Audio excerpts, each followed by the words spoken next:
So we're on chapter 21, section 3 of your biology book, and we're going to be talking about coelenterates and sponges. Coelenterates mean hollow intestine. They're hollow intestine invertebrates. That's the phylum. And these include jellyfish, sea anemones, corals, and hydra.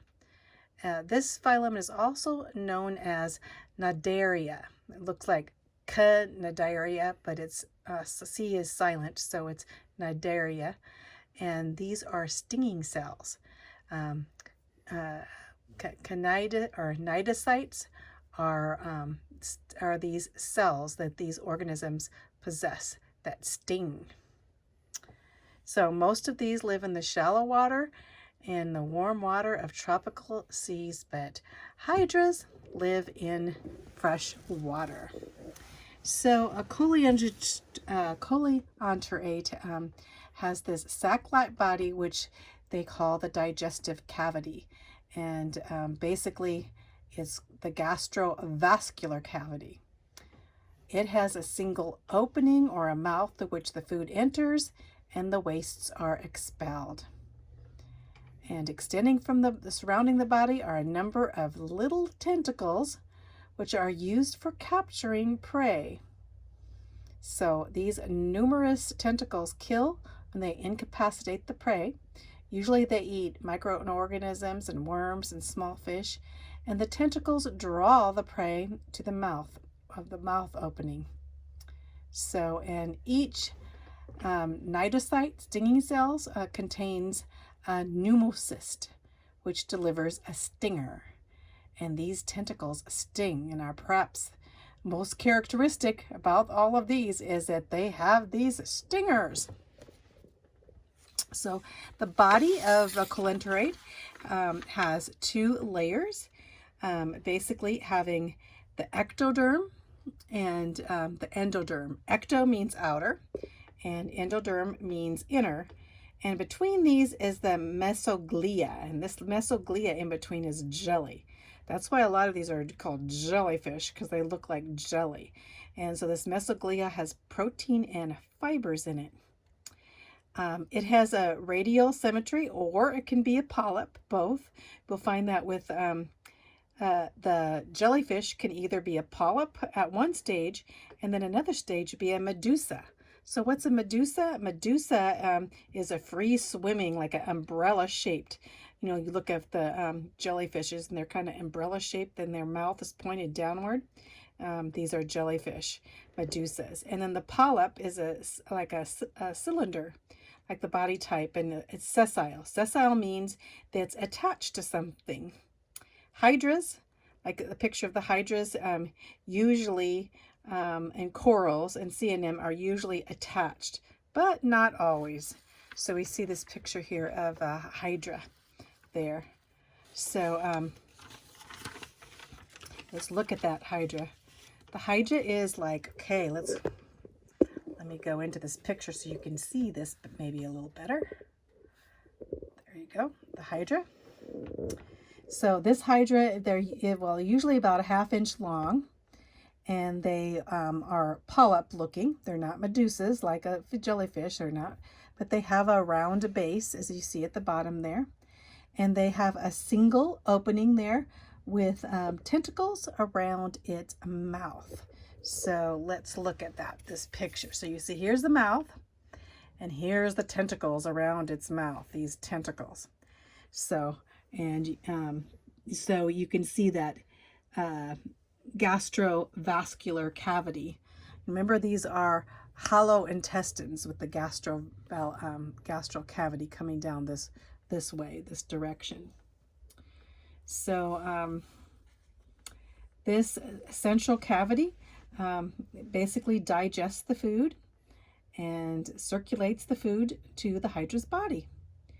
The endoderm secretes this digestive enzyme, and the undigestive comes out through the mouth too, and it's attached but can move. It can attach, but look, it can move here at the bottom. You can see here's a hydra somersaulting. Let's go up and see that a little bit. There you go. Here's the hydra somersaulting. There, it's attached there. That comes unattached, then it somersaults back over and somersaults again. So it's kind of a unique thing that they do. So let's look back up at the other figure here. So again, hydras. They can, when they somersault down here too, they can turn into a tiny sphere too. So they can, like, as they somersault, they can actually turn into a ball if they want to. So kind of crazy, huh? And so they reproduce by asexual budding. That means they bud. They also can go bisexual, where they have sperm and eggs, and they can have both sexes on one hydra or not. So they can be reproduced by budding. They also, if you cut it up, they'll regenerate themselves. So about everything. First of all, you can cut it up, and you'll make a new hydra. And then also, if they have little buds that come out, and these little buds will develop into new hydra. And also, they reproduce by sexual reproduction too, by basically having on the same, a male and female on the same. Here's the testis sperm inside this little here, and here's an ovary. So it's like on the same hydra, they'll have the ovary and the testes there to fertilize and make a new hydra. So both of them. So let's look again. Goes through the mouth. Here's the tentacles. Here's where the ovary is. Here's right here. You can look at this little piece here. You can see the outside is the ectoderm. Ecto means out. Endoderm means in, and you can see that this, and the mesoglia is in between, and this is like that slimy stuff that goes in between. And here's the close-up of a tentacle. Here's the tentacle, and here's the stinging cells. See all these tentacles have stingers on them, and these stinger cells are called cnidocytes.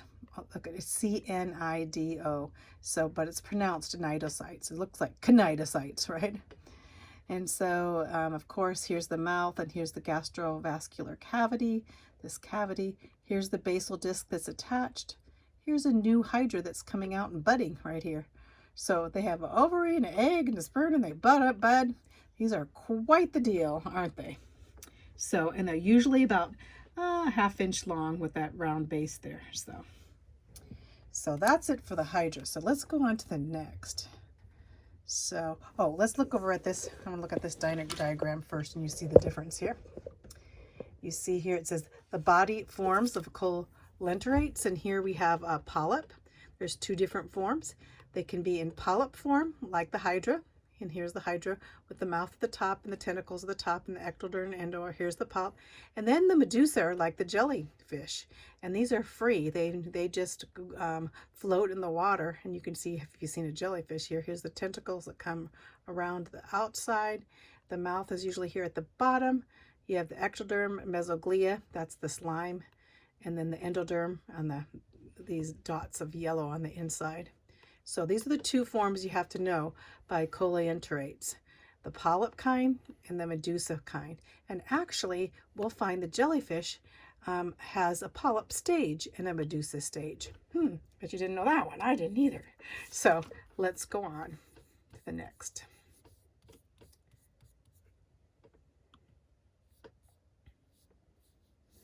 So up here in the corner first, see this picture in the corner? What is that? That's the lion's mane jellyfish. Look at that jellyfish there. So you can see that's a medusa form, isn't it? The jellyfish. And so let's go here. We're going to talk about the jellyfish. And these are basically the alternation of generations, the life cycle of a jellyfish. You see how the jellyfish has a polyp stage and then a medusa stage. So let's talk a little bit about the jellyfish. The jellyfish is, the adult is free swimming. It's the medusa stage. The mouth, as you can see, is at the bottom. You got the oral lobe here, where the mouth is underneath, and it like the center of umbrella. This looks like an umbrella here. And onto the tentacles all around, hanging down around. You can see these little tentacles, and they can sting. They have stinging cells, cnidocytes. Remember, cnidocytes are the stinging cells, these little tentacles, and some jellyfish sting more than others. Um, they eat, what do they eat? They eat plankton, and sometimes they even can eat larger fish, especially big jellyfish, you know, because they sting them. They actually sting them to death, you know. Let's see, the muscle cell of the jellyfish is around its rim. You'll see these muscle cells. So this is the marginal sense organs here. Here's, you know, as you go around this whole edge, it would be the muscle cells.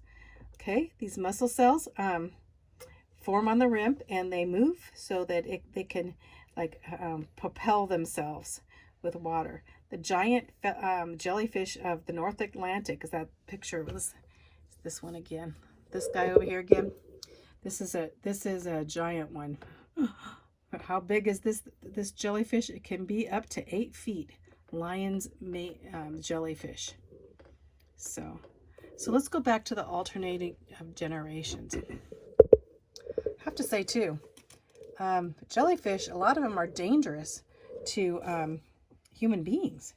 You know, they can be fatal actually. A stinger for a man of war actually, and some other kinds, a stinger can actually, person can have an allergic reaction and it can be fatal. So it's nothing to, jellyfish are nothing to play around with. So let's look at the alternation of generations here. So so you have a sexual stage and you have an asexual stage. So where we're going to start right here. Let's start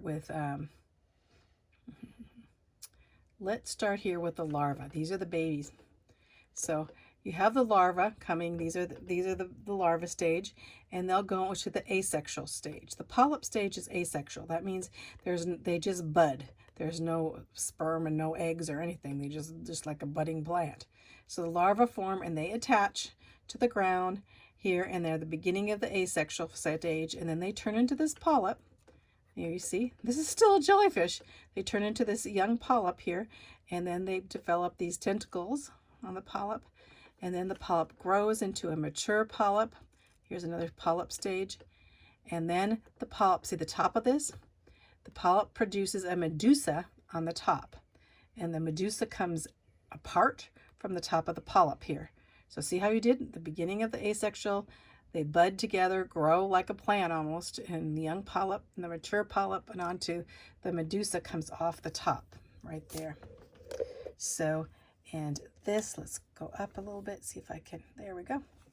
So this young medusa comes off, and then the medusa's, you know, floating around, the jellyfish floating around, kind of propelling itself in a way, or basically floating just with the waves.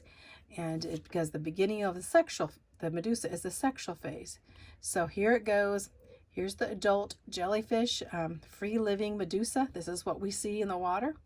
And then, of course, they produce the eggs and the sperm. Here's a sperm cell that comes out. Here's a picture of the whole medusa here.